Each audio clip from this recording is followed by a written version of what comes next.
New York City, 1962.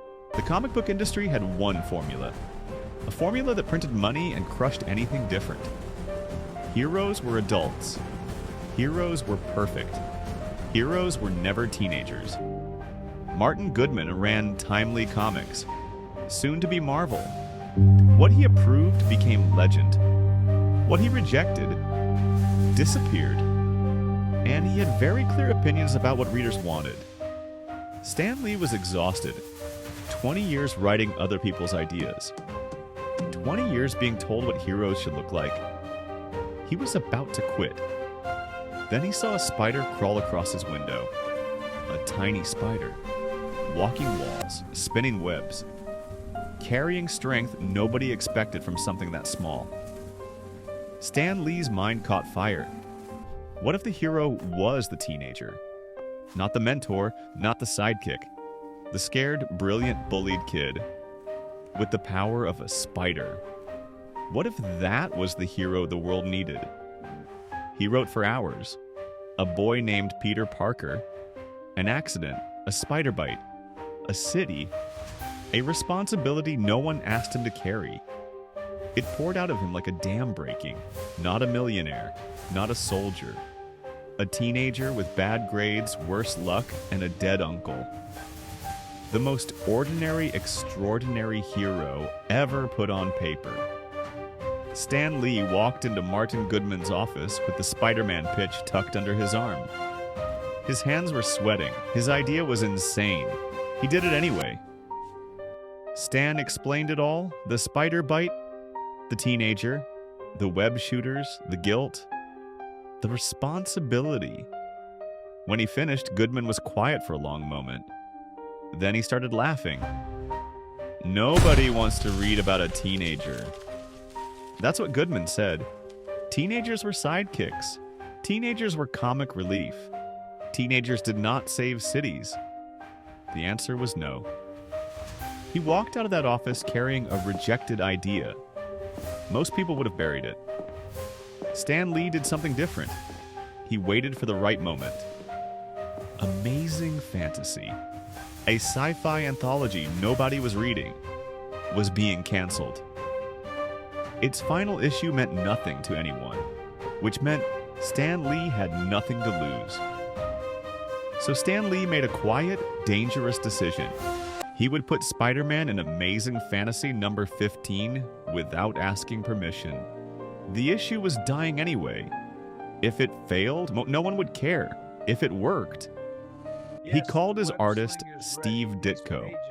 Quiet, brilliant, misunderstood. The perfect mind to draw a misunderstood hero. They would build this together in secret with everything on the line. Ditko drew through the night.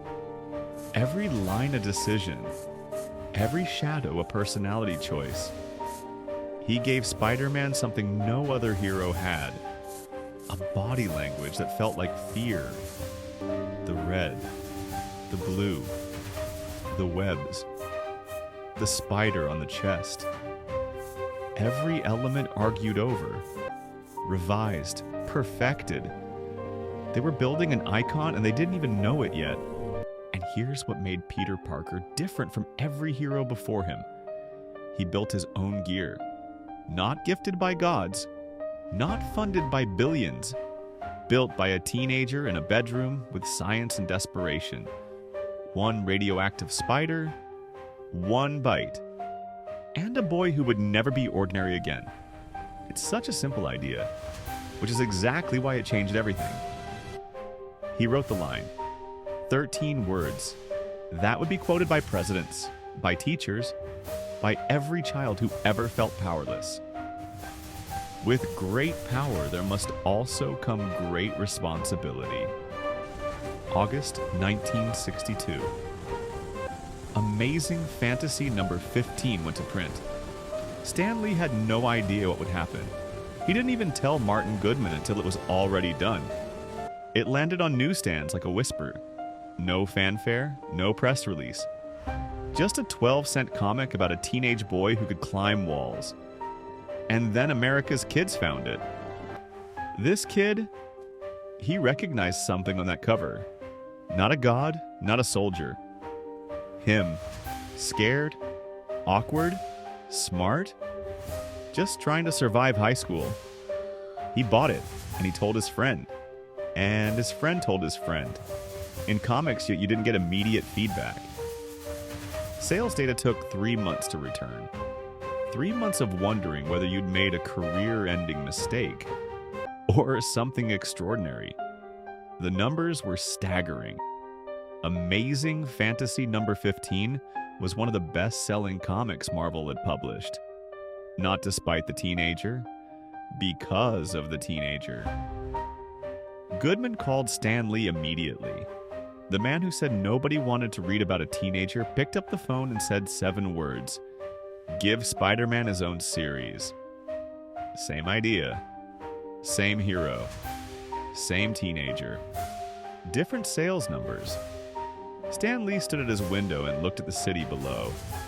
Every teenager in every apartment down there had just been told, for the first time, that their kind of story was worth telling. March 1963. The Amazing Spider-Man number 1. The rejected hero had his own title. The character nobody believed in was now Marvel's flagship. And now he was free. No more rejection letters. No more closed doors. Spider-Man swung through the New York sky and the world swung with him. They saw themselves. For the first time in a superhero. Not an adult pretending to be relatable. An actual kid, actually struggling. Actually carrying the weight of a world that didn't ask his permission. By the mid-1960s, Spider-Man wasn't just a comic. He was a phenomenon. Toys, cartoons, lunchboxes, school bags. The rejected character was now everywhere. 1967. Spider-Man got his own cartoon. Millions of American children sat in front of their televisions and watched a hero who worried about homework and broken hearts saving New York. Nobody could have predicted this. Steve Ditko never sought the spotlight. He drew the hero in silence. His contribution, the visual DNA of Spider-Man, lives in every film, every toy, every costume, and every Halloween. History knows his name, even if he never asked it to. The Spider-Man franchise has earned over $50 billion. It's one of the most successful entertainment properties in human history. Born from a character that one man said nobody would ever want. Peter Parker proved something radical. That anyone from anywhere under that mask could be the hero. Spider-Man didn't belong to one face. He belonged to everyone who ever felt small. For decades, Stan Lee appeared in every Spider-Man film. A tiny cameo. A wink from the creator to the creation. The man they told to quit. Showing up in a billion-dollar movie that proved every person who rejected him wrong. It started with a spider on a window. Just crawling. Just carrying itself up a wall with no permission and no audience. Because that's what spiders do. They climb anyway. The rejection that tried to kill Spider-Man is now a footnote. The exception that proves every gatekeeper wrong. Your idea.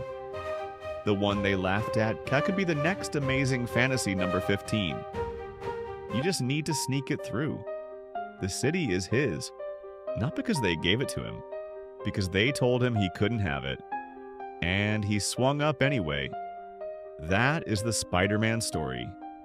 That has always been the Spider-Man story. Whatever you're building right now, whatever idea they told you was too strange, too young, too niche, remember this. Stan Lee was almost going to quit the day he saw that spider. He didn't. And 60 years later, subscribe for more stories of the breakthroughs nobody believed in.